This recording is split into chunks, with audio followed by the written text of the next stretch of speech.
Hi, so I hope you're doing really well. I realize I always forget to introduce myself. So, hi, I'm Dead Lizard, and I'm going to be going through the 30 plus books that I purchased on my no buy when the number should be 0. 30 is more than 0. Also, if you can hear any sound in the background, it's probably my roommate talking about the Colleen Ballinger drama. So this video is very topical in that way. So let's get started. I might take a look. I have some notes written down in certain places. My plan is to really quickly go through all of the books and then some kind of closing remarks at the end. So let's get started. First up, oh, and I'm gonna be like piling these up next to me and we'll see how high the pile is by the end. Some of these are kind of, you know, big books, so. First up is the books I got at Kinokuniya and the Bryant Park location. I got Shusako Endo's Deep River, Anyu's Ghost Music, Fish Swimming in Dappled Sunlight by Riku Onda. Those three are all books that I have previously read the authors. Then Musashi by Eiji Yoshikawa, and The Diving Pool by Yoko Ogawa. And this is the only one of those 5 books that I've finished. Next up, I went to Providence, Rhode Island, and I think this is one of the big kickers. Obviously, I purchased more than just the stuff I bought when I was in Providence, but I think this had a big impact because I was going there. I knew I was going to be buying books. It was a plan. It was almost like a book tour, which I absolutely loved. It was a great time, but in terms of not buying books, I can't say I was very successful. So I also read the whole, sorry, my closet door keeps bumping. I also read the whole, I can't remember the name of the author, but I left that with my friend for her to read. And this is like the 3 books I purchased from the first place we went to, which was Symposium Books. The other books I have are We by Yevgeny Zamyatin and They Can't Kill Us Until They Kill Us by Hanif Abdurraqib. And I'm still working on this. I don't have that much left, but I'm almost done with all of the books from that bookstore. The next bookstore was Riff Raff, which is like a very cool hangout, queer feeling book place, and I loved it. From there I got The Narrow Cage and Other Modern Fairy Tales by Vasily Eroshenko. I got Ebola 76 by Amir tag Elsir. Brickmakers by Selva Almada. Aseroë by François Dominique. And Baba Yaga, Lady Neg by Dubravka, Ugrešić, I think. And of those books, I finished Ebola 76, Brickmakers, and Baba Yaga Laid an Egg. I also got some like cookbooks, but I'm not counting that because it's more a reference book in my opinion. Like I wouldn't count it if I bought a dictionary. The last place that I have books from is the Book Barn in Connecticut, and I got A Wife for My Son by Ali Golem and Nip the Bud, Shoot the Kids by Kenzaburo Oe, both of which I've read. Also, some of these I have like referenced in videos, so I'll try to like link them where I can. Yeah. Okay, moving on. Next up, I went to get one of the few International Booker nominees that I was really excited for this year, which is Time Shelter by Georgi Gospodinov. So I got that. I have also finished that. And I also got Jacob's Ladder by Ludmila Ulitskaya and The Books of Jacob by Olga Tokarczuk. And I'm working on this one, but I'm nowhere near finished. Also, I realized I probably should turn this around so the spines are facing you, because that's the pretty part. This does not have structural integrity.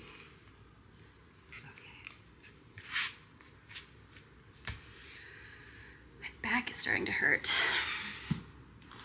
Oh, after that, I had several moments where I either visited someplace or someone visited me, and we went to bookstores, and that's just never a good idea when I'm around.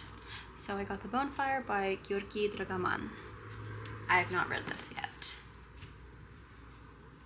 The next two were, again, a different friend came into town, went to a bookstore. Asa Akira, Insatiable Porn, a Love Story. I've read this. My May reading wrap-up is basically just a review of this book. And then The Wall by Marlene Haushofer. I've not read this yet.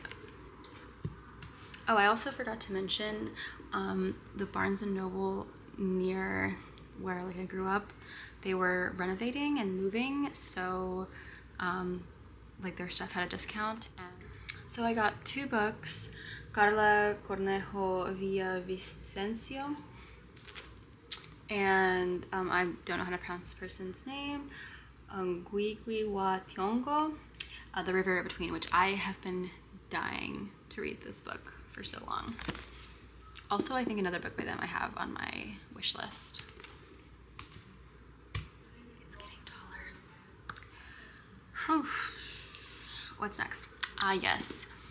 Then my mom was really great and she got me a Miyagi's Diary of a Void. This had been on my wish list for a really long time and it was a great comfort read, so I finished this one. The next two books, I'm pretty sure I was just walking around and kind of bored, but the first one is Ninth Building by Zhou Jingzhi, and I read a couple stories out of here, but I'm like nowhere near finished. And Golema Stories by Varlam Shalamov. I don't necessarily plan on reading this immediately. It smells kind of plasticky but clean. Oh, I hope this doesn't fall over, but it probably will. So one of the other books I don't have with me is The Other Americans by Leila Lalami, and I have a review of that up on my channel, but I have that and I finished it. The other one that I got in that round, I actually went to get The Other Americans and this book. This was actually successful. I went to get two specific books and I got two specific books. I was so proud of myself. But it's The Unbearable Lightness of Being by Milan Kundera. Oh my god, so tall. When I was coming back in the airport from California, I saw Zijing Chun's Bad Kids, and I'm excited. It's Pushkin Vertigo. Pushkin Vertigo. And like I love their like Seishi Yoko Mizo mysteries, and so I'm pretty excited for this. Pushkin Vertigo has like a lot of books that I really want to read, but clearly I have other stuff I can be reading. But yeah, and neither of those last two have I started. Oh my gosh, we're coming to the end. My back is killing me. So this book, Battle of Ink and Ice, actually, I did not buy this. I did not know this was coming my way. My roommate went to a book event and she got two copies and gave me one, which was super sweet of her. Yes, this is by Daryl Hartman, and it's a sensational story of new barons, North Pole explorers, and the making of modern media. So very fascinating stuff. And I believe that's a signed copy. Okay. Come on. You can do this. I believe in you. And for my birthday, of course, I bought myself something. I got A Little Devil in America by Hanif Abdurraqib. I love They Can't Kill Us Until They Kill Us so much that when I saw this was there, I just freaked out and had to get it. I went in to buy a cookbook and purchase something. To be fair, if I had known that was out beforehand, I would have also gotten that too, so I don't feel too bad about that. He's such a phenomenal writer. I would read anything he wrote. I would read like his review of Toast. And the last book I want to talk about, I went to an event at the Ukrainian Institute of America, and it was the kind of editor of this book and some other people talking about voices of freedom, contemporary writing from Ukraine. And I picked up this book when I was there, and it has poetry and stories from Ukrainian writers. It includes their photos, and they basically donated their work, both them and the translators, to have this book published. So yeah, I'm really excited to read this. It's definitely part of Slavic summer reading plans for myself. I know I'm really worried about that too. I'm worried it's gonna fall. But it's part of my Slavic summer reading plans, and yeah, I have a few other Ukrainian books that I really want to get through this summer. And yeah, my god, this like opposite Jenga. So now that I've talked about all the books that I've purchased and my shame pile is here, let me kind of round out with what I'm thinking, how I'm going to move forward. Obviously, I don't want to keep buying books. I want to keep reading books. So, I don't know. We'll see how the rest of the year goes. I'm not going to put too many strict limits on myself. I really understand, like, there's library books, but to me, part of the passion of owning a book is getting it to be your own, but also giving it to other people. Like, letting my friends read my books, and I don't even care, like, I mean, they're books that I care if they come back to me, but there's some where it's like, I don't even care. I just want this to be in the world. So to me, like, the ownership of it is precious as well.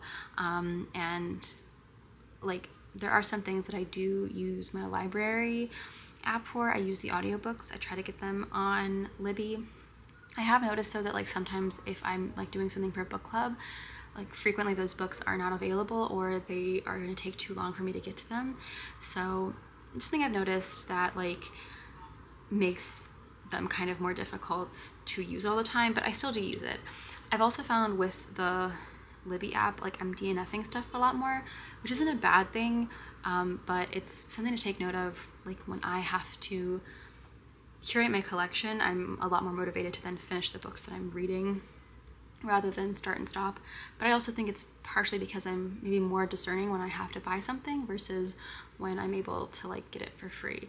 So I don't know what I think about that, whether it's good or bad. Yeah.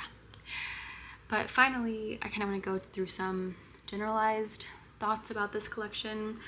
On one hand, I have to say I think most of the books I buy I really enjoy. I tend to have pretty good reading ears, but I also think it's because I am sort of choosy. I do pick things I think I'll like. And I'm choosy in buying books, but I don't think I'm too picky when it comes to reading them.